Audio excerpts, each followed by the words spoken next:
New information has just been released on Charlie Kirk's assassin, Tyler Robinson. The bullet that was used to kill Charlie Kirk did not match the rifle allegedly used by suspect Tyler Robinson's new court filings claim. Well, let's dive into this.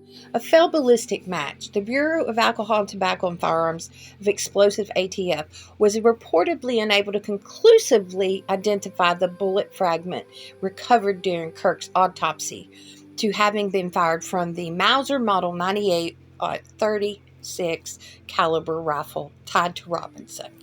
Now, key word is conclusively.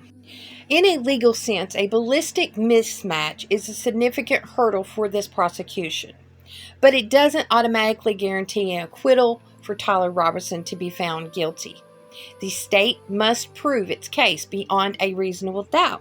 It would be a smoking gun if this bullet could match the rifle, but this is a hurdle. Now, these high-velocity rounds often fragment or deform severely upon hitting a target. If the fragment is too damaged, a mismatch might actually mean the ballistics were inconclusive rather than a definite no. Experts from the FBI are currently performing secondary testing to see if more advanced methods can find a link. But what does this mean for the prosecution? What does this mean for the defense? Even without a ballistics match, a jury can convict based on other forensic digital type. Direct DNA link.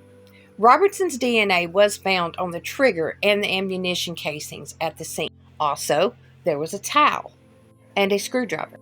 A confession. Robinson's allegedly admitted to a family member and his roommate that he had committed this shooting. Digital footprint.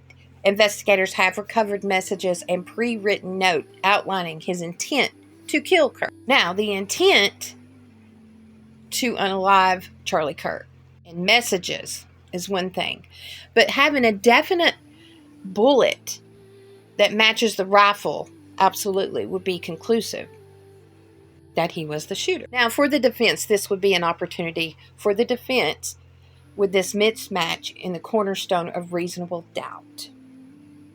This is where they will likely argue. Possibly there was a second shooter theory. They may claim that this bullet came from a different weapon, suggesting Robinson was either a patsy or that a second unidentified person fired a fatal shot. Flawed investigation. They are allegedly highlighting gaps in the timeline and the fact that no one actually saw Robinson fire that weapon. Now, if the prosecution cannot match that bullet with that weapon, it is going to be up to them to convince that jury that the DNA on that trigger that matched Robinson and these messages are so overwhelming that nothing else makes sense.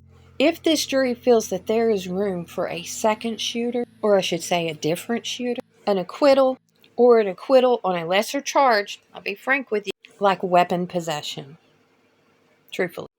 Tyler Robinson is due back in court April 17th. That is for cameras to be in the courtroom. Now, May 18th is when the preliminary hearing will be. I believe the defense will file a motion to drop the aggravated murder charge.